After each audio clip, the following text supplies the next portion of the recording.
It was the dawn of the third age of podcasting, 30 years after the series had launched. The Babylon podcast was a dream given form. Its goal, to discuss the place where humans and aliens could work out their differences peacefully. It's a port of call, home away from home for established fans, newbies, Jon, Blaine, and guests. Humans and aliens wrapped in 2,500,000 tons of spinning metal, all alone in the night. It can be a dangerous place. Wait, what? But it's our last, best hope for peace.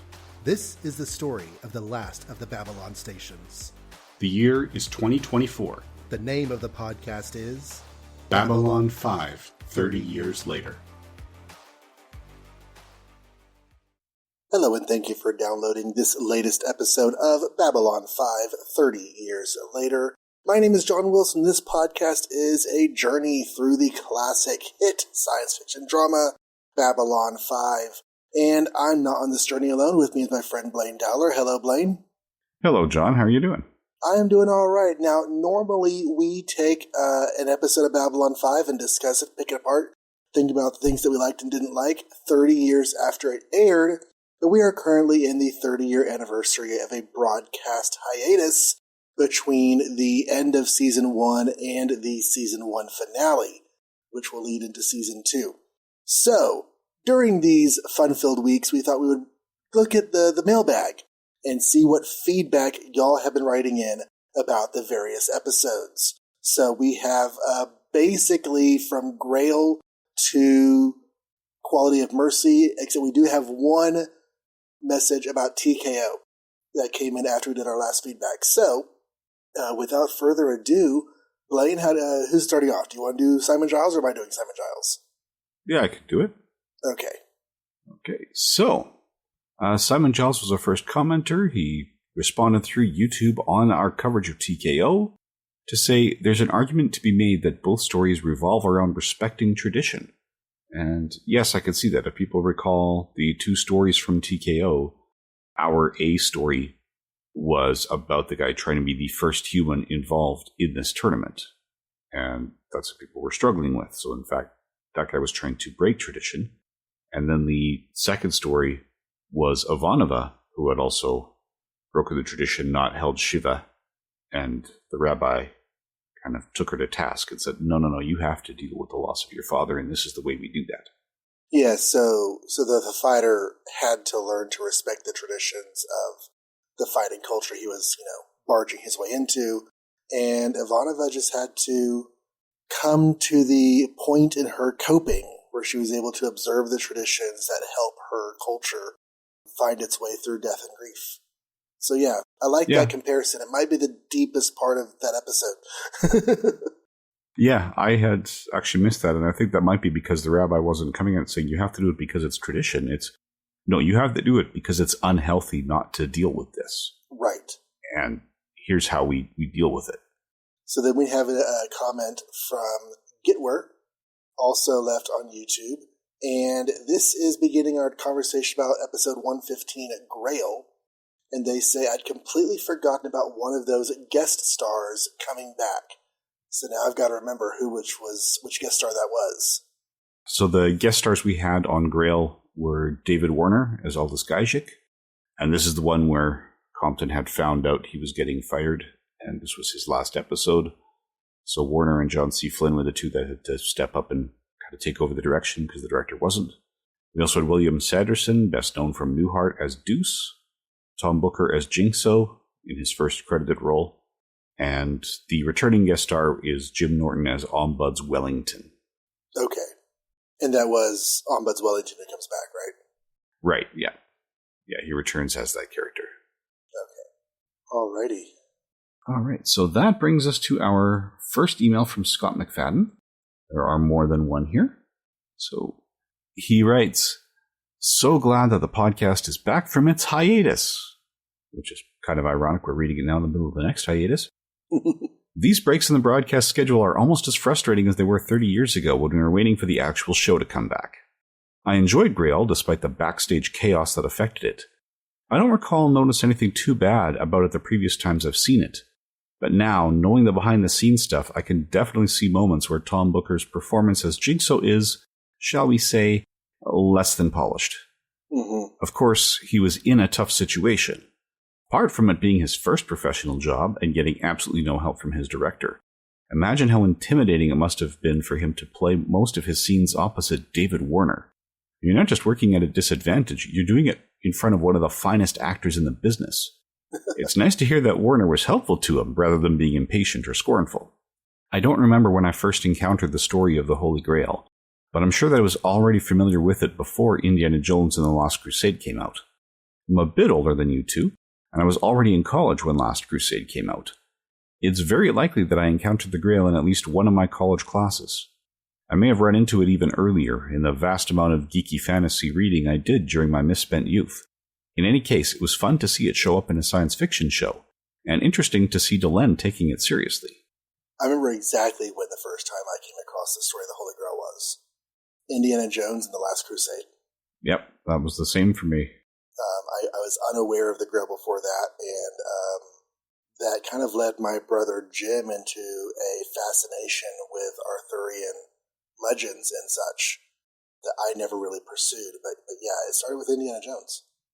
Scott continues, you might expect that a sci-fi approach to the Grail would either ridicule it as a myth or have it be a real thing with a science fiction explanation, an alien artifact, for example. B5 takes a more novel approach, with the idea that even though it may not be real, that doesn't mean it's useless to seek it out. This is again one of the things that set B5 apart from other sci-fi shows of the time. The hints of what happened to Babylon 4, and all of the previous stations before it, give us some nice world building, as does the way Kosh continues to be deliberately mysterious. A good episode to come back from the break with. Looking forward to the rest of the season. Scott. Yeah, I would say that Grail is it was sort of a character-y way to come back, not really a big major movement-shaking things to come back to, although on the other hand, season 1 was not very full of big movie-shaky things. So, we're recording this right towards the end of season 3, and movie shaky is status quo. Yeah, so for those who are more familiar, our next recording, I think, is season 3, episode 19. Mm-hmm. Gray 17 is missing, which actually has some interesting, we'll call them, parallels to one of the episodes we're talking about this week in these comments. Alrighty. We go back over to YouTube for our first comment of the day from Mahatma Randi 5977, talking about the episode Grail. He says, that is interesting. I had not heard that Richard Compton had been fired. Neither had I, Randy. It was news to me. He says, quick look at MDib says he continues to have a relatively solid career. I would really let us know what it is that he did to get himself fired. When I was first watching the episode for the first time, my friend Heather completely freaked out when Kosh appeared to mind wipe the witness. After that point, we had no real indication as to whether Kosh was good or bad, so it was entirely plausible that he ate people, so to speak. You know, it's interesting. I'd always read Kosh as presumed good, because he's one of the ambassadors. I realize that, Londo and Jakar, we don't necessarily always presume them to be good, especially Jakar in the first season. But the idea that Kosh would be up to nefarious things had never occurred to me. I don't know if you remember your reactions way back then. Yeah, mine, I noticed that the light in the iris was off. So I never really believed it was Kosh. Okay. For 7 or 8 minutes, that was a genuinely pretty shocking thought, and sort of the thing that I was coming to expect from the show. Worth noting, there is no Holy Grail mentioned in the Bible. There is a random cup that Jesus grabs during the Last Supper, but no significance is given to it. It's just a cup, because they're having supper and there are cups at the table. He says, later legends had it being used to capture Jesus' blood as he was being crucified, but again, there's absolutely no mention of that in the Bible itself. It's just a medieval legend. Just to add a little piece here that I don't think we mentioned in the show, but since he's talking about the origins of the myth, Holy Grail comes from the phrase Sangreal, which my dad told me, so I have not researched this. This is, just stuff I remember my dad telling me when I was young, is actually a somewhat morphed and pronounced sang real, as in the royal bloodline, as in whoever has the royal sang being blood, real being royal.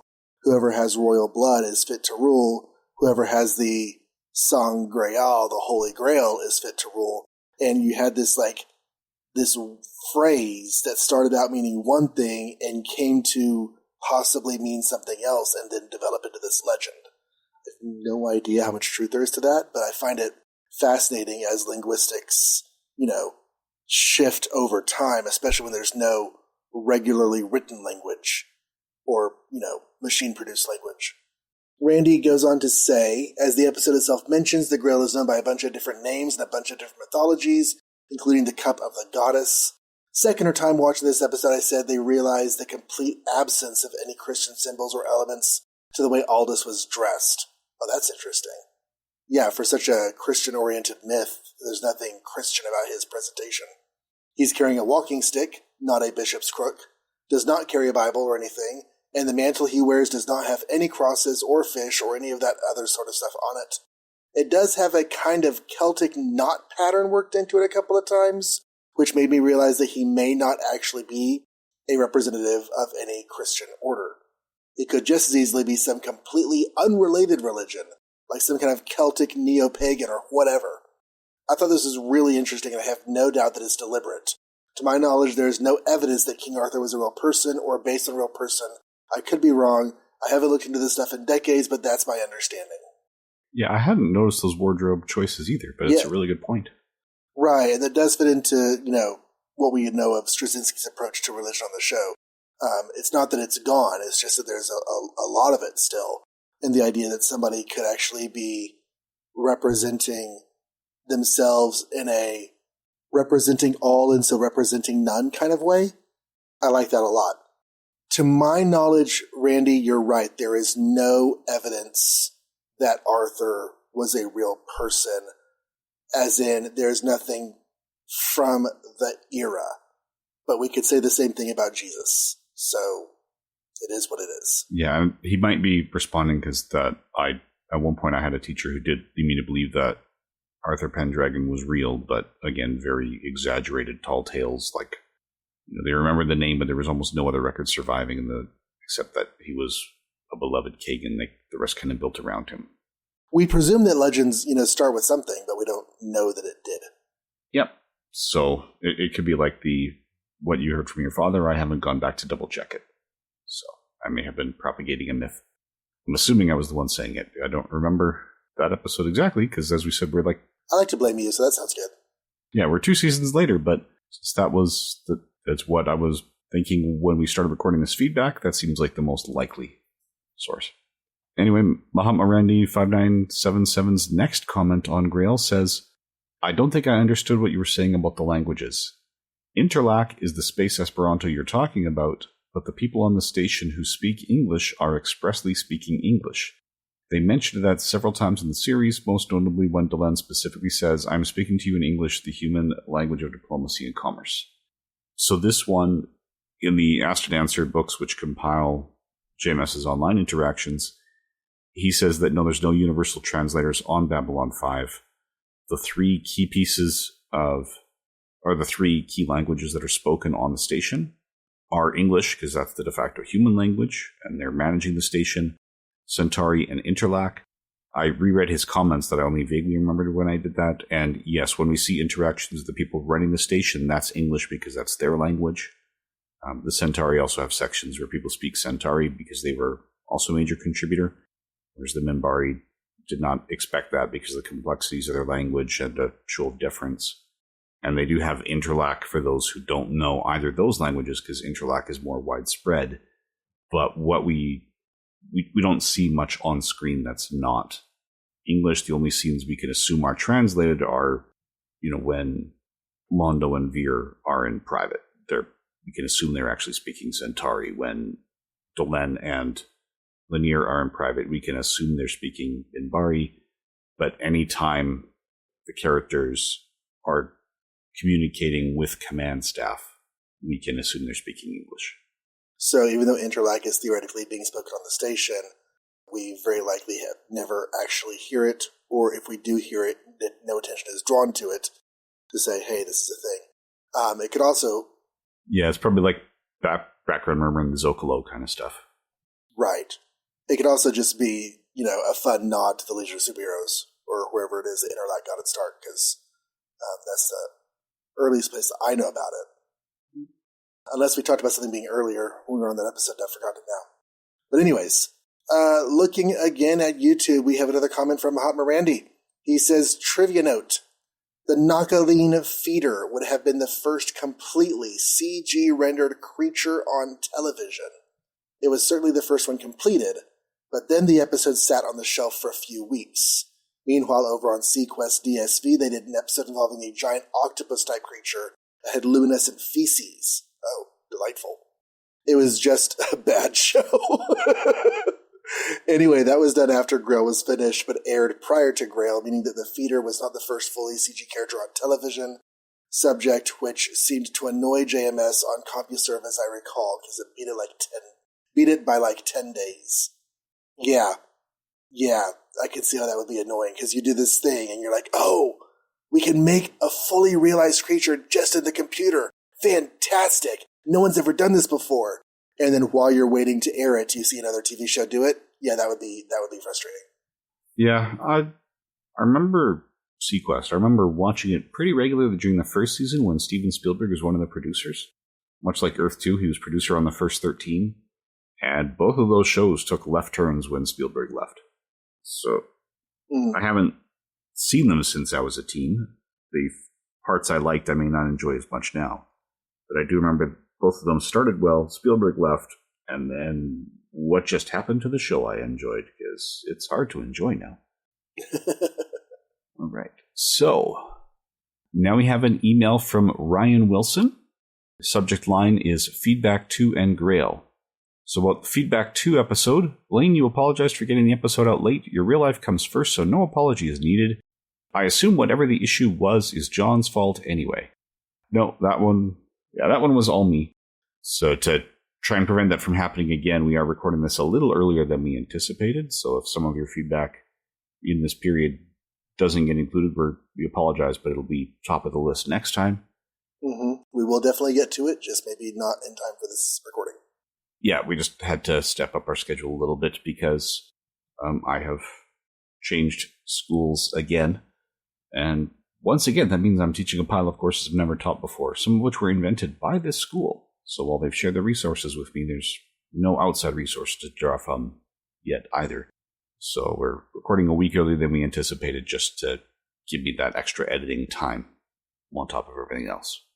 Now, when it comes to Grail, Ryan says, this is one of the episodes I don't remember well. I think I've already forgotten what you were talking about. I like seeing David Warner in anything, so that's always a plus. Yeah, he carried the episode. Everything that involved the fake Kosh was just odd. I guess I knew right away that it wasn't the actual Vorlon involved with these petty criminals, so it just seemed strange the characters took it seriously. We do get to learn a bit more history about the Babylon stations, and we get a bit of Centauri and Minbari world building, so that's another plus. Anyway, on to the next couple of episodes. Good consumption of nutrients to you. So it sounds like he was with you. He was able to twig to the fact that the Kosh was fake early on. While I can definitely see how you do that, I think in the context of the universe, Kosh's encounter suit is a rarely seen thing. Because he is always in isolation. He's always, on. So the fact that it was anything unusual, or I should say the fact that there was anything unusual about this one to indicate that it was fake, just probably would not have occurred to anybody, whereas we have visual reference to compare it to. Yeah, like I said, I twigged because the iris was off, but the characters who are responding never mention in dialogue, oh, by the way. Wouldn't it? So the station staff would just say, yeah, we saw the Kosh encounter suit. Mm-hmm. Right. And of course, because it's an encounter suit, it might have been a different Vorlon, and they would consider more possibilities than we would because they would have less context than the viewer. So we're now transitioning to commentaries on Eyes, episode 16. And we're going to start with Daryl Bentley's YouTube comment, which is brief. He just says, Gregory Paul Martin is the son of Sir George Martin, the music producer who worked with the Beatles. Okay. Interesting connection there. So who was Gregory Paul Martin in the episode? He was Colonel Ari Ben Zane, which our friends over at the White Rocket Babylon 5 podcast had a weekly award for people who did the, I forget how they phrased it, but it's just effectively most acting rather than best acting. Yeah, Ari Ben Zane was a big character, and Martin played it very big. But yeah, interesting connection. So from there, back to Mahatma Randy's next comment, which is, first of all, I have to mention Harriman Gray is like the best pulp detective name ever. It fits right up there with Ellery Queen, Nero Wolfe, Philip Marlowe, Peter Gunn, Mike Hammer. Hell, I'd even throw Remington Steele in there. Just a great name, sadly wasted on a one-off guest character in a bottle episode. He does turn up again in the very first Babylon 5 novel, Voices by John Vornholt, but he has none of the personality or feel of Jeffrey Combs' character here. Speaking of which, I hope you guys are not subjecting yourself to the first batch of tie-in novels. They are mostly terrible. I'd say basically 1.5 of them are good. On the other hand, reviewing the comics is perhaps worth doing. So funny you should say that. We have been going through all of the tie-in media, and I think we're the complementary opinion to his. I think we're more like 1.5 of the novels we can't recommend, but we're more or less enjoying most of them. Yeah, they don't always fit in continuity. We have recorded coverage of 6 of the novels. I'm almost halfway through reading novel 8. And I think so far there's one that we're saying, yeah, you might want to skip that one no matter what. And there's a few it's like, well, if you're interested, go in with these caveats. Right. But so far there's only one where we'd say, yeah, just don't bother. But I will definitely agree that the comics, if you have not read the comics for Babylon 5, you're in for a treat. We found them to be a welcome surprise addition to the show. Yes, some of which were explicitly written by J. Michael Straczynski, where it feels like the issues with the novels, it really feels like he was maybe approving things on, he was approving the germ of the concept, but didn't have a lot of input in the final draft, is what I feel is happening. It's tie-in fiction is tie-in fiction. Yeah. Okay, so Muhammad Randy continues in another comment about eyes on YouTube. He says, this might be slightly tangential. Okay, well, you're either tangential or you're not tangential. You can be perpendicular to the radius or not. So, I don't know which one you are. He says, if so, I apologize, but one thing that I remember from the first time I saw this episode was Colonel Ari Ben Zane saying that he had done combat duty in Israel as well as in New Jerusalem, presumably a colony world. I just ignored that at the time as a writing slip-up, since we all know that the Earth Alliance is the obligatory one-world U.S. writ large government we always have to have in these shows. Makes a fair point. All of our future... Well, you know what? Firefly. Firefly was a very Chinese-influenced world culture that stretched out across the stars. But I think that's the sort of the exception that proves the rule. Most of them, yeah, it's the one world U.S. government. Yep. He says, but then in the second season, they mentioned that among General Firestorm Franklin's various heroic titles is Liberator of the African Bloc, which always struck me as weird. I mean, I know on Usenet or CompuServer somewhere, JMS said that there were a few small countries on Earth that were not members of the EA, but as far as I know, he never named them. But the EA represents like 99% of humanity, but not all of it. Which is fine. Nice detail. I like that.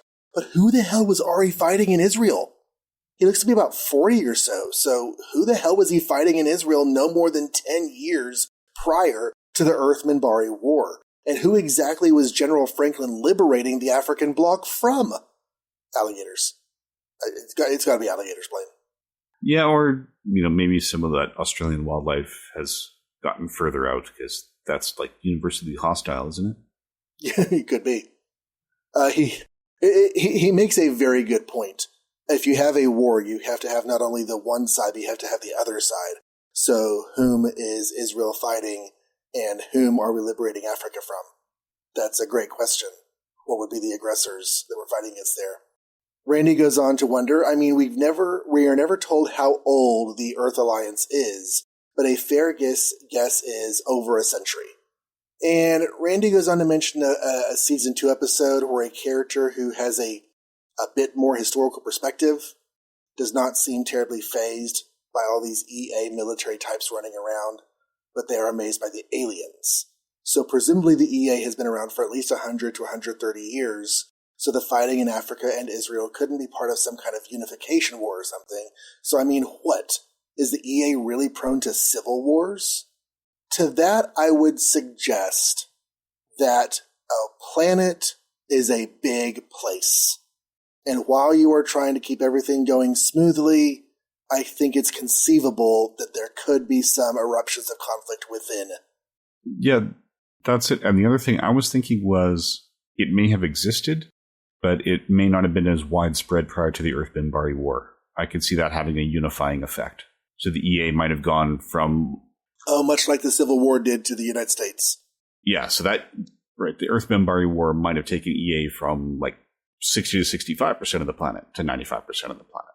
Again, speculation. I don't know any official text on it, but because these conflicts that we're talking about, as he points out, are prior to the Earth-Minbari War, and possibly even before the war, I think, I'm trying to remember, but they did mention in our episode, Deathwalker, that the humans helped win a war before that.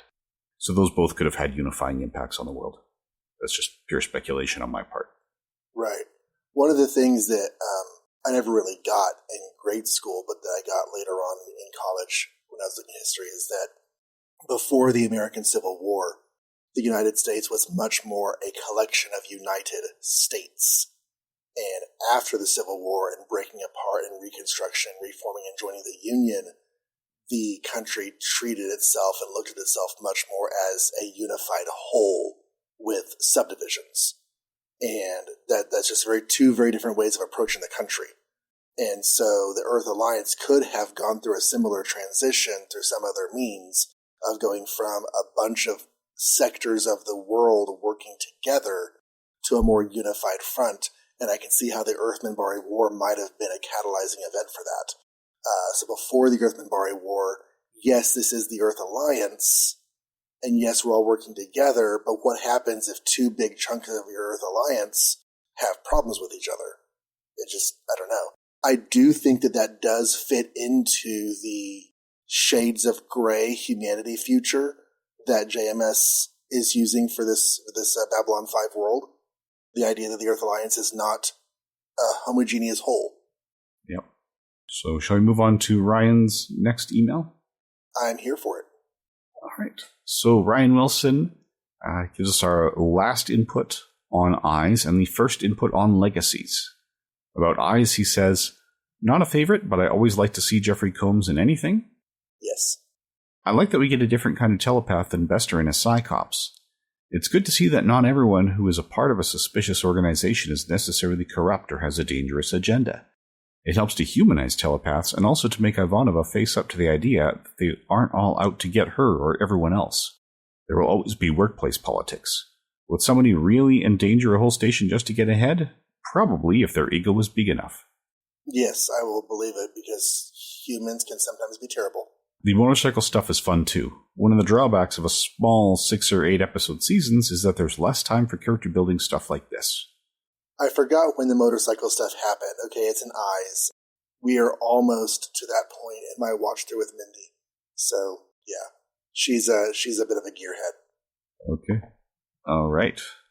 She likes motorcycles. Now Ryan continues about Legacies. Naroon. He's one of my favorite minor characters. I'm not telling why, since that's definitely spoiler territory. Okay, I don't recognize the name Naroon. He was a Minbar who came in. He was one of the leaders of the Warrior caste. Yes. And at this point, we saw that Sinclair was accused of something and Naroon was searching his room, and Sinclair held his own in combat against him, just hand to hand when he found the intruder. Mm-hmm. And as far as those listening to the podcast, if you're a first-time listener, that's all we know of Naroon so far. Okay, I'm remembering some of the other stuff too. Okay, good. More Delenn scheming and plotting. More backstory about the lack of telepaths amongst the Narn. Can I just say about Delenn? Yep. The more I think about her in some episodes, the more I realize that she is a little bit two-faced. She presents a congenial, supportive, compassionate front. But even with the people that she trusts and works with and wants to depend upon her, she has secrets and she does manipulate, and she does it so you don't really realize that she's doing it. And I'm not necessarily faulting her for these things because she's had a history and she's had a life, and but it's interesting that she is not really always straight with you, even with the people that supposedly she's completely on the same side as. Mm-hmm. Yeah, that is true. Now, Ryan's last few comments here. Lots of foreshadowing for future arc elements, of course, so I can't really get into most of it. So a good episode, but one I can't say much about. And then on to A Voice in the Wilderness. Speaking of A Voice in the Wilderness, because that was our only comment on Legacies. There was nothing from YouTube on Legacies? No, that was everything. All right. So if you wanted to comment on Legacies and you didn't, you can still send it in. It does not matter that it is late. There is no late feedback. There's only later addressings of it. Yes, and just on that comment before we go forward, yeah, John and I have plans for podcasts after the Babylon 5 podcast, so there's a very real possibility that if we get a stack of feedback after the podcast ends, we'll just put out another feedback episode. Mm-hmm. Yeah. We'll be doing this for a while. Doing stuff for a while. Mm-hmm. We might have to read it all backwards and then reverse the sound effect, but that's just a reference to something I'll be talking about in a few years. All right, so Mahatma Randy, 5977, talking about Voice in the Wilderness, says, I would love to know some of the wild speculations from back in the day. Any specific ones you can remember that were particularly hilarious or loony? Unfortunately, I can't really comment on the wild speculations from back in the day because I found the show on DVD. So the speculations I heard prior to that were the ones that were part of the conversation in the physics students' common room. And when this episode aired, I wasn't in there yet because that was the transition, I believe, from high school to university. So I started university in fall of 95. So that's when I first really started hearing any details about Babylon 5. I had one friend in high school who enjoyed it, but all he ever said, for fear of spoilers, was, it's awesome, give it a shot. But it was hard to find and aired. When I did find it, it was airing while I was at work. So it didn't seem like a huge motivation to tape it and give it a shot, which I now regret because it would have been nice. And nothing from the Q&A book? Because the Q&A book talks about stuff from online, right? It does, but it only has specific quotes of what JMS said for the others because they couldn't clear it. There's just little marginal summaries. This is what someone was asking. This is what someone was asking. Mm-hmm. It doesn't have their points. So because JMS didn't respond to the speculations, he was just letting people run nuts, and the more wild and outrageous they are, the better. So, yeah. So Mahatma Randy's next comment on Voice in the Wilderness. I have always absolutely loved the shot where Ivanova looks up and apologizes to God. It's a great little character bit on most levels, but I like that even though she's only nominally religious at best, she does have that moment where she clearly thinks she went a little bit too far. But at the same time, she's clearly not going to beat herself up over it. I think there's a really good example of getting a lot about a person's psychology into just a couple of lines and facial gesture. Yeah, I think we enjoyed that moment too, where she berates the scientists who did things without heeding her advice, and it went very, very badly. And then at the end, she kind of looks up. Sorry about that last part. Right. Yeah, I agree. It's a nice point. So even though that JMS he has had some experiences with religion, we will talk about in more detail when we cover his autobiography, but he respects the faith itself. His negative experiences, he doesn't blame the religion for them. He blames the specific individuals within that local organization. It's one of those things that, so I've never wanted to go into details because that's not this party, but I've made it clear that I am not a religious person. You made it clear you're not a religious person. I personally just don't have any need for it anymore. It used to be a very, very big part of my life. And during the time where I was processing that departure and processing, looking at the world through a different lens and kind of going through what I call my angry atheist phase, a guy that I knew online kept trying to sympathize with the idea that the church had hurt me. And the church never hurt me. No one at any of my churches ever hurt me. Obviously, there are people in religions who do hurt people, but I'm not saying that's not true. But I'm just saying, like, you don't have to have animosity towards the people you were involved with in faith in order to have a reason to reject faith or to have a less didactic approach to faith. You know, it's just my personal thing was a thought journey about rational concepts and social structures, and I eventually just discarded bit by bit all the elements of faith that were in my brain. But yeah, it was not a personal grudge. Looking at Randy's next comment on Voice in the Wilderness, he says, I think the whole I have to go to the bathroom thing was just saying, wow, this thing I'm looking at is so huge and intimidating that it is making me afraid. Because they're basically inside the Krell machine from Forbidden Planet at that point, which is huge and intimidating. Minor quibble. As far as I can recall, they never imply that Centauri society is polyamorous. It is clearly polygamous, but I don't think we or you were ever given the sense that there is any particularly strong equality between the sexes. Their society seems to be significantly benefit men, and we never see any women with any similar arrangement. And in the War Prayer, we see that marrying for love is discouraged and marriages should be arranged for political or social advantage. Okay, I appreciate the distinction. I think possibly one of us used the term polyamorous without necessarily intending it. But yeah, polyamorous is two-way openness to other people in the relationship, not polygamy, where it is usually men with a bunch of wives. Or I guess in a polygamous matriarchy, a woman with a bunch of husbands. Yeah, that's a clear distinction. I think he's absolutely right. So we see one husband, several wives situations, but don't think we certainly have not to this point seen one wife, several husbands. I don't remember that even being hinted at any point. We haven't had any deep dives into the Centauri culture up to this point, and some of them are coming, including some in novel form, which I haven't gotten to yet. Because as I said, I'm reading book 8 out of 18. The first 9 are... We've talked about through 6 at this point on future recordings. Yeah. So we have 9 standalones and then 3 trilogies. And one of those trilogies is focused on Centauri. So if there's any place where that would be mentioned, that would be there. But no, he's right. So the Centauri appear to be polygamous, while if you want the polyamorous, then I think we're going to the Denubulans like Dr. Phlox on Enterprise. Where it is clear that there are multiple husbands and multiple wives in his marriage. Right. But again, that's jumping the timeline, because Enterprise as a series has not been conceived yet. Right.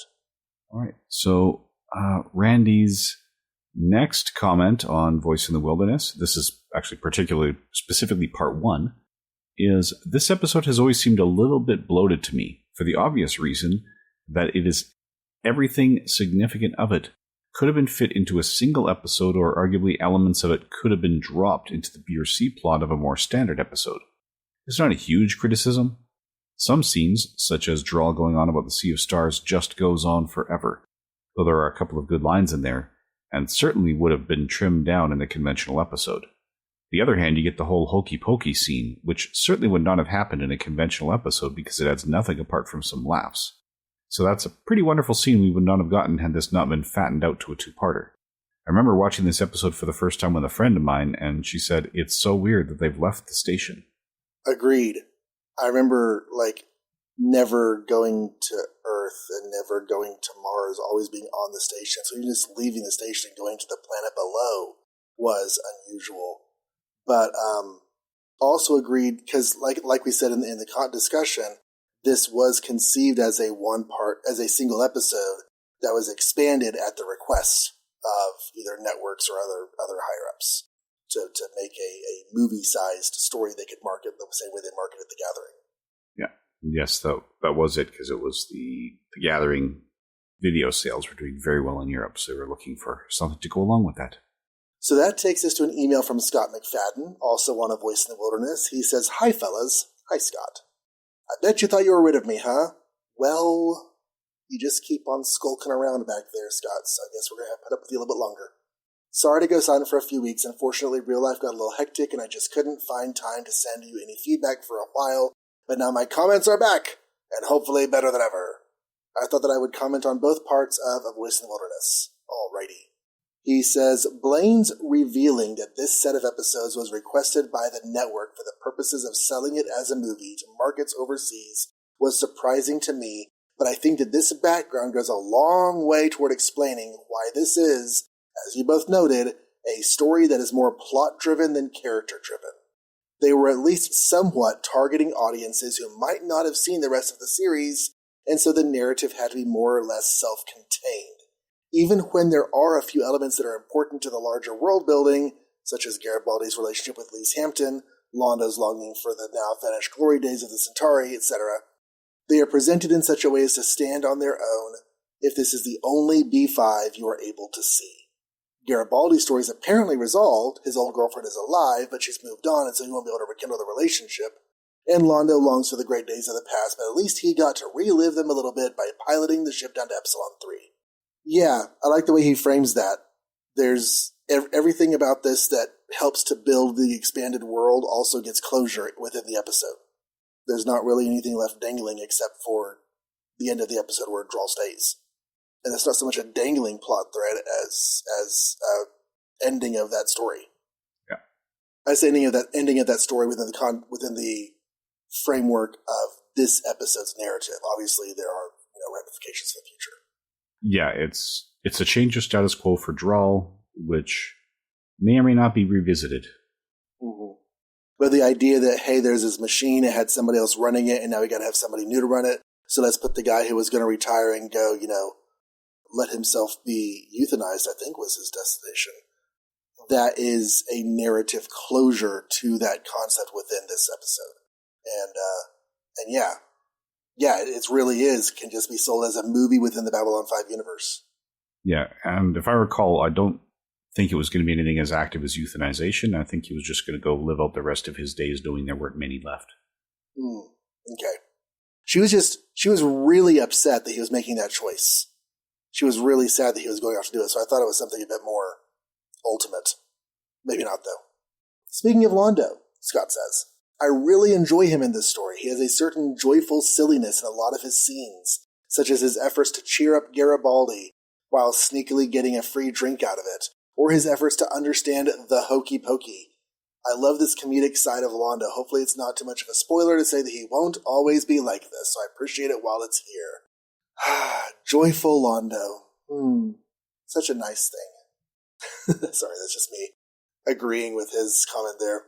Scott says, "At the same time, Peter Jurasik also deftly portrays the serious undercurrent beneath the comedy. The sense that Londo feels that his best days, like those of his people, might be behind him. It's easy to sympathize with this feeling. This is basically you're looking at your middle age and how maybe you're past middle age, and there are a lot more years behind you than there are ahead of you, and he's looking at his own culture and thinking it's the same thing. Scott says, or at least it is when you start getting to be my age. I've said it before and I'll say it again. Jurassic was a magnificent actor, and I'm glad that he had a role like this that let him demonstrate that. Yeah, one thing Jurassic always had is depth. He has multiple layers to what he's doing. Yep, and just to be clear, we are speaking about him using him in the past tense here. He is still with us at the time of this recording, which actually is very impressive given the history of Babylon 5 actors. But he has retired. On top of this fantastic role, apparently he was also cognizant of how fickle Hollywood is. And he's like, okay, we've got this now. Everybody, use this to fund your retirement because it may never happen again. And that is what he did. So he was living the modest life in this time, socking it away, investing wisely. As far as I can tell, all he's really doing now are the cameo appearances, and not even like, showing up in this show or that show, but literally cameo. You can buy one of those video messages from him, and he will frequently do them in character as Londo. I've seen people on Babylon 5 groups sharing some amazing birthday messages. So if you have the funds, he's worth every penny. Fantastic. And Scott closes by saying, finally, thanks for the diversion about WKRP in Cincinnati. It was one of my favorite shows when it was on. It used to be fairly common in syndication, but it's gotten a bit hard to find now. I guess a lot of those 70s shows are the same way. That 70s show is still pretty popular, though. Yep. Sorry, that was a pun. Yes. I know that with WKRP, the music rights made it more challenging than most shows. It's always worth watching when you get a chance. Hopefully it won't be so long before I write to you again. Take care, Scott. Well, and it wasn't that long before he wrote to us again, because we have 3 more of his emails. But yeah, before we get there, we actually have another comment from Yitwer about Voice of the Wilderness Part 2, which is actually our last comment so far on A Voice in the Wilderness Part 2. He says, there are 11 comics in the initial DC series. There was a later 3-issue miniseries called In Valen's Name as well. And if you want to get super technical, there's also the mini-comic that was included with some copies of the Lost Tales DVD. If I recall correctly, it was commercially exclusive to Best Buy in the US and made available at least one convention during the summer leading up to the release. Yet we've actually already recorded coverage of the original 11 issues. We each have copies of In Valen's Name, but again, we're going in publication order because that's the best way to avoid spoilers, so we haven't covered those yet. And as for the mini-comic after this, I couldn't recall that with Lost Tales, but I ran to check my copy, and I must have purchased it from another retailer, because my copy did not include that mini-comic, so that one I do not currently have access to. But the other 14 will have been covered by the end of our podcast. First 11 coverage is done. You just haven't heard it yet, because that's skipping the timelines. It's in the future. Yes. We come to another comment from Mahatma Randy, and this begins our discussion of Babylon Squared. So what we're going to do is we're going to record all of the discussion for this, and then we're going to play it while we discuss our discussion about it. So this should be fun. Just kidding. He says, I have often wondered what became of the 5,000 or so people they rescued from Babylon 4. Given that no one outside of the main cast ever mentions these events again, it would seem likely that the whole incident was kept a secret by EarthGov, but at the same time, 5,000 people disappearing and then reappearing 4 years later, probably be pretty damn hard to keep that secret. That sounds like the premise of a TV show. Wasn't there a TV show recently where people vanished for a number of years and just showed up again? That sounds familiar. I was actually thinking of what they call the blip in the Marvel Cinematic Universe. The blip, yeah. Yeah, where they unsnapped, the people kind of snapped away 5 years later, so there was the time lag, including Peter Parker's entire graduating class. Half the Earth's population disappears for 5 years and then just shows up again. Yep. Yeah. Randy points out wisely that would raise all kinds of problems. Just letting them go back to their families would cause all kinds of problems. Who got remarried back on Earth after they disappeared? How many people died of natural causes on Earth in between the time they disappeared and the time they returned? Things like that. And then Randy starts talking about some developments from the end of the season, word of which had already gotten around in press releases and possibly online discussions, but weren't. We have not talked about them because they haven't happened yet on the screen. So we're going to save those comments for a future feedback, probably the next feedback, because the end of the season's next. Yeah, it'll be what he's talking about will be in our next block of episodes. So people who are not going through it for the first time probably know exactly what we're talking about because it's in the very near future. Yeah. But yes, that's some of the issues with this broadcast schedule is we are talking about things that had come while the next season of TV was being filmed, which means changes in cast availability had been announced to be fair to everyone who's looking to hire them or get work and whatnot. Mm-hmm. So there is some type of cast change coming up. All right, now we go to, I believe it's Scott's next email on Babylon Squared. Subject line, Babylon times Babylon. That's Babylon Squared, y'all. He says, hi, fellas. Yes, I remember your phrasing was a Babylon number of Babylons. Yes. Hi, fellas. It will never cease to amaze me how often the diversions in conversation during a podcast will tie into my own interests. Last week it was WKRP. This week it's MathNet. I used to love watching MathNet. I was probably well outside the target audience for that show, in college when it first aired, but I found that the humor actually worked for an older audience as well. I'm sure a lot of it went over the heads of the kids that the show was aimed at, but I appreciated it. It was also just very well done, clearly explaining mathematical concepts. I first learned about the Fibonacci sequence from MathNet, as well as being a spot-on parody of Dragnet. MathNet also has a B5 connection, as Beverly Leach, who played the lead character Kate Monday, is going to have a brief appearance in Season 2. Which I think we talked about whenever we got to that. We did, yes. And fun fact, if you were to go back in time and find Fibonacci and call him Fibonacci to his face, he'd have no clue what you were talking about because he didn't get that nickname until about 250 years after he died. I wonder what nickname I'm going to get 250 years after I died. I don't know. But it'll probably be podcast-based because that's what people would still have access to. We hope. I'll be known for my pods all the years later. Yeah, who knows which servers will last till when. But as far as Babylon 5 itself, of course, this is a seminal episode. The show had been teasing the disappearance of Babylon 4 since back in the episode Grail. I think they even did it sooner than that. I want to say that was part of Sinclair's tour with Lita Alexander in The Gathering.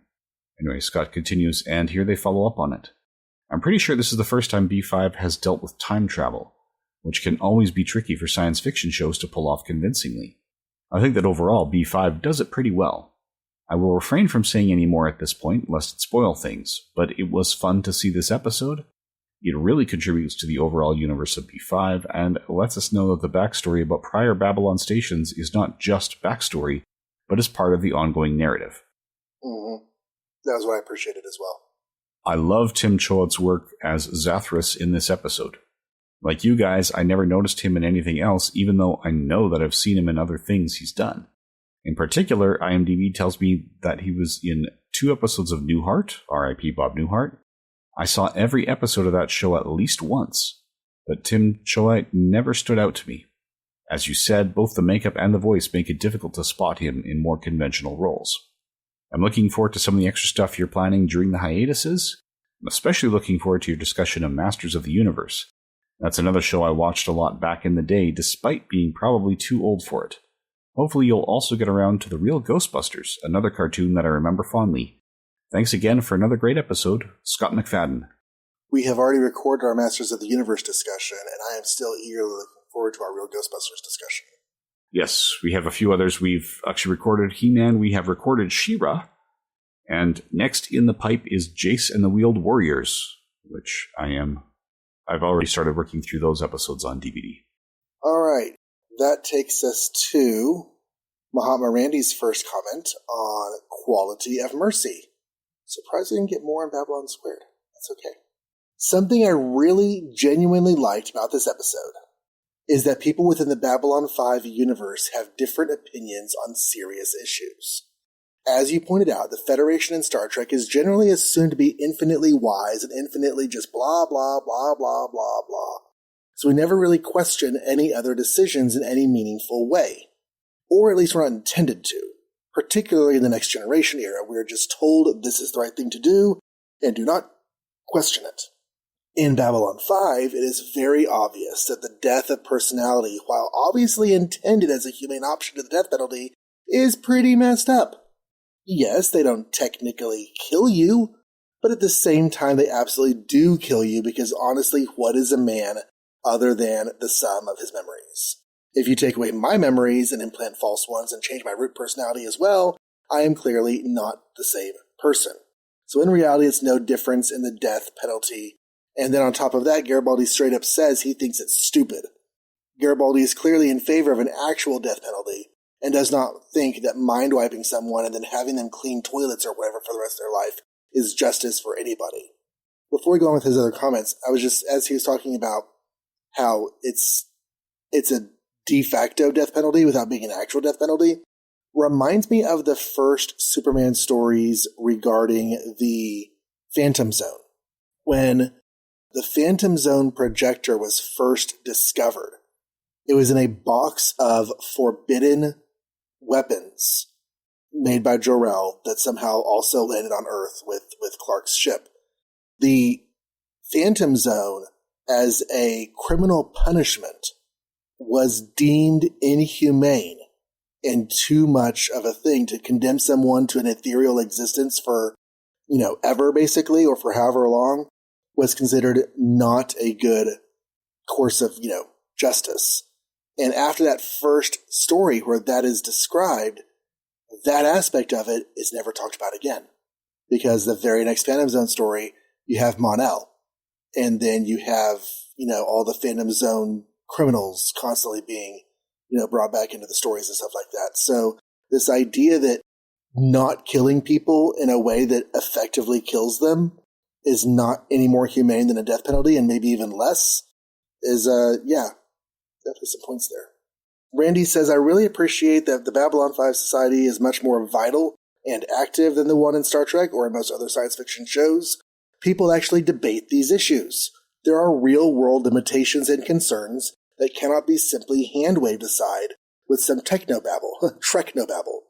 Even the discussion of having to cover the cost of transporting prisoners is kind of fascinating, as we've already been told that there are political parties on Earth, 3 prominent ones, and a lot of difference of opinion over how things should be run. I like that in Babylon 5, people are still figuring things out, figuring life out, unlike in Star Trek where everything is handed down like a dictate from the humanist gods.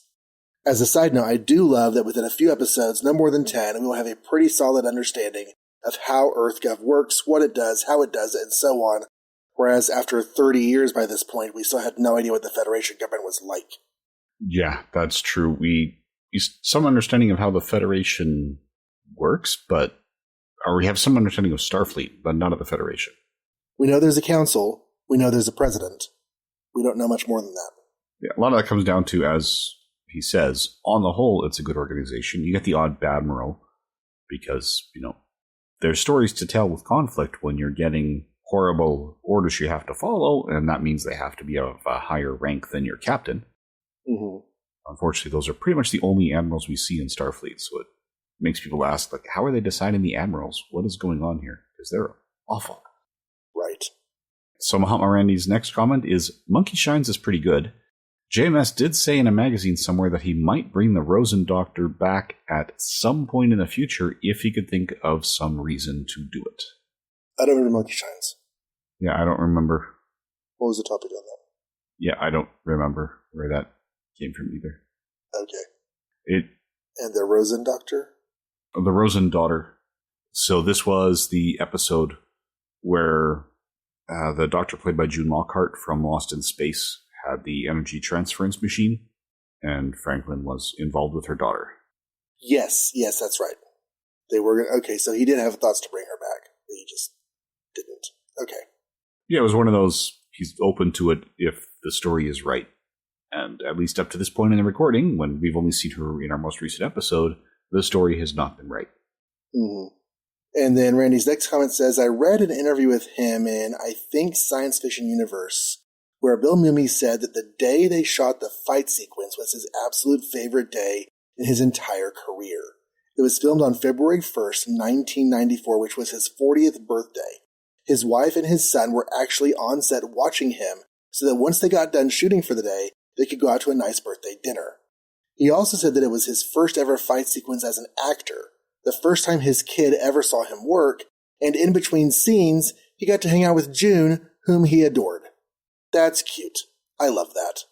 All right, so then we have our next email from Scott McFadden, and I'll reply to it. So I will read both here because that was basically a conversation we had. So Scott McFadden says about the quality of mercy. Dear Blaine and John, it's happening again. Once more, your side conversation has ventured into one of my interests. In this case, your diversion into discussing Final Fantasy. While I never played anything earlier than Final Fantasy VII, there was a period when I was getting every new game as it came out. This gives me an opportunity to put in a plug for my favorite of them, Final Fantasy IX. You heard me? Final Fantasy IX. Yes, I know it's the odd man out among the PlayStation 1 generation of games. The vaguely medieval setting didn't quite fit into the steampunky sci-fi vibe of the other games. Kuja is not as memorable a villain as Sephiroth. The card game isn't as good as Triple Triad was, but by golly, I love me some Final Fantasy IX despite all the criticisms. Come at me. It is also my favorite of the PlayStation 1 generation games. I think Final Fantasy IX is fantastically charming. Yep. And very fun to play. Oh, yeah. Plus, Vivi's got one heck of a story. So does Steiner. Two of the best character arcs in the series. And that vaguely medieval theme, I started playing Final Fantasy with number 1 for the Nintendo. And then played 4 and 6 when we thought they were 2 and 3. That medieval setting was the staple for the first 5 games. It didn't even start to get steampunky until we got to Final Fantasy VI. Aside from the airships and the odd submarine, that was it. I do recommend, if you haven't played anything earlier than 7, and you love Final Fantasy IX, you should replay the first 6. The pixel remasters are actually pretty great.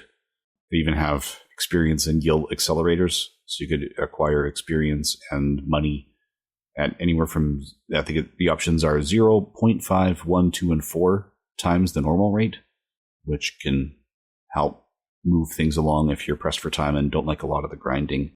But 9 explicitly references the previous 8 games.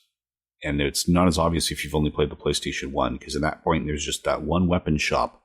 In that same weapon shop, they have Cloud's Buster Sword on the wall, and there's another sword or a gun blade, and someone says, well, how would that work? I think vaguely remember someone named after weather patterns. And that's it. Right. There's also a secondary villain in 9 for which you would not have context if you haven't played 1. Who is that? Garland. Oh, fantastic. The very first boss you ever fight in the Final Fantasy series. There's a bedtime story that is actually taken directly from the plot of 2. So, yeah, I'm a big Final Fantasy fan. The reason Scott had to reply to this email is because I sent him a link to the 30 Years of Final Fantasy podcast I did on Bureau 42 with No Consoles for Old Men. It's a 4-hour podcast if you have time to listen. Reminds me of the 6 hours I did on Man of Steel one time. Lots and lots and lots of podcast. Yes. All right. So I only responded to the Final Fantasy part of the email with him. From there, he says, getting back to Babylon 5, I thought this was a good episode. It raises some good questions about the morality of almost capital punishment. As John alluded to, the death of personality is one of those concepts that seems to be intended to make people administering it feel a bit better about themselves. But the only thing that makes it distinct from outright execution is a technicality. If a person's memories, personality, and very identity is destroyed, can they truly be said to still be alive? Their body continues living, true, but everything that made them themselves is gone. Effectively, a new person is now inhabiting that body. It's one of those good science fiction conundrums. What makes us the person that we are? I do wonder if JMS considered the death of personality to be much of an improvement over simple death, or if this is one of those things where he's portraying future Earth as getting things wrong. There's probably a parallel to be drawn with real-world people who suffer damage to the brain or have to have surgery on the brain, because since that is where everything that makes us who we are is happening, if that is altered or partially removed, that's going to affect everything that makes us who we are. Yep. The whole process. So it is curious, what happens to relationships whenever one member of the relationship has a catastrophic change in identity. And obviously that's going to be a question that is heartbreakingly wrestled with for each individual, couple, but those kinds of things. Yep, other relationships too. Before we lost my father to the cancer that started as skin cancer on the top of his head and ended up eating through the skull and into the brain. For those last 2 weeks, or the last few weeks of his life, he not only did not recognize my sister and I, he did not remember that he had been a father. And it was very difficult to see him that way, because he'd lost a lot else along the way. As it chewed through the brain, we could see him changing almost day to day. Yeah. It was a fast-growing cancer, that was not responding to treatment. So they thought they knew what it was. They took a biopsy and sent it to the lab to figure out why it wasn't responding to treatment. And the lab said, we haven't seen this before. So. And as soon as I said the word couple, I was like, I didn't actually mean to limit that to just romantic relationships. But yeah, familial relationships of all types. Anyway, on a brighter note, Scott continues, I was never a huge fan of Lost in Space, but it is nice to see June Lockhart again. It was nice to see Bill Mooney encourage JMS to hire her, but it's kind of funny that they ended up not having any scenes together, but at least he got to see her again. I just looked it up and realized that June Lockhart is still with us at 99 years old. That was some unexpected good news to brighten my day. Londo and Lanier's storyline is pure fun, and I'm here for it. This is one of those episodes that benefits from rewatching. Londo makes a rude gesture after he finishes talking to his superior, consisting of motioning toward his abdomen. It's a subtle gesture, so subtle that one might forget that it ever happened. And when I say one, I mean me. It's only at the end of the episode, when we learn the details of Londo's anatomy, that we realize exactly how rude that gesture is. This is a case where I'm glad that I am rewatching as I listen to the podcast. I'm going to try to remember when I watch this with Mindy to point out the gesture and say, just put that in the back of your brain and we'll talk about it at the end of the episode. Because I don't even remember noticing that happening, but now I've got to go watch for it. Yeah, I don't remember it being called for in the script. So that would have been something that Jurassic probably came up with, but he's like, oh, this is where we're going. They're not going to know what this means when they see it. I think he did that deliberately, which is great, because, as you said, Jurassic had a lot of talent. He just didn't have the leading man looks, so he didn't get as much work as he could have, if that were the case. Speaking of rewatching, let me just mention for anyone who has Roku that B5 is available for free with ads on the Roku channel, if people are looking for an easy way to watch the show. Just a warning though, if you haven't seen B5 before, the picture that Roku uses as the thumbnail for the show contains no less than 3 spoilers. Just thought I should mention that. Okay. Well, it is also available on Tubi still, isn't it? Yes. And I know it's available on Amazon to purchase the seasons. If you want to watch it there without ads, you can just pay for it. And it'll stream there. Yeah, here in Canada, that's pretty much the only option is to purchase from somewhere. I went with iTunes, but yes, anything that purchases it digitally, that's not exclusive. And it was on the IMDb Freebie for a while. I don't know if it still is, because again, that's US exclusive, and I'm in Canada. Right. Scott's email ends with, it will seem like a long wait until October in Chrysalis, but I'm sure that your bonus content will keep me satisfied during the hiatus. Talk to you again soon. And then, as I mentioned, I emailed him that link, and his one response to that was, thanks, sounds interesting, although I don't think I'll be able to listen to it all in one sitting. Talk to you soon. And yeah, I don't think there's a lot of people who will listen to the 4-hour review of 30 years of Final Fantasy in one sitting, because, again, 4 hours. Sounds like road trip fodder. Yep, even at double speed, that's going to take some time. So our last bit of feedback for this episode is our very, very first Apple Podcasts review. Yay. This was dropped on August 19th, 2024 from Born of Bunnies up in Canada. And they say, 5 stars, I love this show. Babylon 5 is my favorite show of all time. I tried to listen to other shows, but this one is my absolute favorite. I also like the format of the way they bring out their feedback as it is going along. Hey, that's what we're doing right now. All right, so thank you very much for that, Born and Bunnies. We did also get a rating on Podchaser, also 5 stars. No review with it, but the ratings are appreciated as well. Yes. So, wow. We made it through another feedback. We weren't even sure if we were going to have these, and here they are, 3 of them down. Yes, so we are on the way through. As we have already mentioned, thank you very much for providing the feedback. These would be much shorter and more boring episodes if we didn't have any. Mm-hmm. So, for those of you who thought we'd have more time, because that's actually what we said when we were recording Quality Emergency, I apologize. We had things coming up we were not anticipating when we recorded that, because for me that was 2 employers ago. But yeah, the new school is actually the one I wanted to work with gifted and talented students when I was doing my Bachelor Ed, to the point that as soon as I graduated and had the paperwork, I just randomly walked into the school and said, hey, if you're hiring, I am available. At the time, they were not. But this time around, they were. So. Good. So you are jobbing, and I am jobbing, and we have the future to look forward to. Yes, the future, which includes our next episode, will have coverage of the He-Man and the Masters of the Universe series. So this episode, if you're listening to it new, drops on September 14th, if all goes well. October 12th is about a month from now, and that's when we're going to drop the He-Man, the Masters of the Universe discussion. And we're going to mainly focus on the episodes that are written by J. Michael Straczynski, but of course, peppered in that will be more general discussion of the concepts of the show and elements of it there. And we do have a special guest arriving for that episode. I guess there's no reason to beat around the bush with it because we've already recorded it. It's happening. He's there. But coming from Blaine's 99 Years, 100 Films, Best Show Oscar podcast is Trey Hooks. And he'll be allowed to talk with us about He-Man and the Masters of the Universe. And then he will stick around to discuss Chrysalis.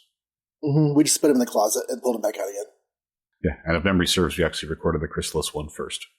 Yeah, so after He-Man, we will do Chrysalis and the first 7 episodes of Season 2. Not all in 1 week. We will do it spread over the 8 weeks before our next feedback episode. So if you have that feedback, please send it through. Babylon5, 30 years later at gmail.com with numerals or letters.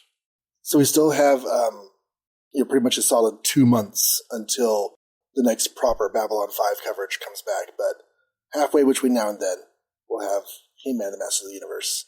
So send your feedback, like he said, to the email address. You can also send it by leaving comments on the websites, such as johnreadscomics.com. There is no H in anything there. Yep. You can also leave your comments at bureau42.com. You can leave reviews on Apple Podcasts or the podcatcher of your choice. We will catch it if you leave it on Apple Podcasts. If you leave it somewhere else, we will not catch it. So if you would love for us to read it, we would love to read it. And thank you for it on the airs. Just let us know that it's there. And then you can also leave comments on our YouTube channel, as you may have heard, because we've had quite a few of those so far. So those are the main ways to get to us. We will let you know as we go what our other bonus content is, because after this, we're going to take a break from doing the other TV series, because the next few breaks are when those comics and novels we've been talking about start to come out. Yeah, Season 2 is when tie-in fiction starts. Yeah, so we are actually, as we said, our next recording is Season 3, Episode 19, and it's the break between Season 3, Episodes 17 and 18 when we get to She-Ra, which is the second of the other TV series. Mm-hmm. So it'll be a little bit. Yep. Jason the Wheeled Warriors, which is, I'm about a third of the way through that series, and we're probably going to be specifically targeting the JMS episodes as well, and so forth. So, yeah, we've got some stuff in the pipe. We'll also be planning to get to Twilight Zone, to Real Ghostbusters, which you guys should hear our coverage of Real Ghostbusters around July 15th, 2028, if all goes as planned. If the next 4 years don't go crazy. Yep. Captain Power and the Soldiers of the Future, Jake and the Fat Man, Murder, She Wrote. These are all in the plans. And yeah, as things are coming, we should be good up until, well, this podcast is probably going to run until, I'd say, early 2030. So looking at what we have here, we have bonus content not listed. When we get to Crusade, we now both have access to unproduced scripts that we will be discussing after the produced scripts. And those are not in the plan just yet. So we'll have to figure out where to slot them in. Okay. Yeah. All right. So do be looking forward to, again, in about a month, October, where'd it go? October 12th for He-Man, and then October 26th for Chrysalis. Mm-hmm. And until then, thank you very much for listening. And good eating to you.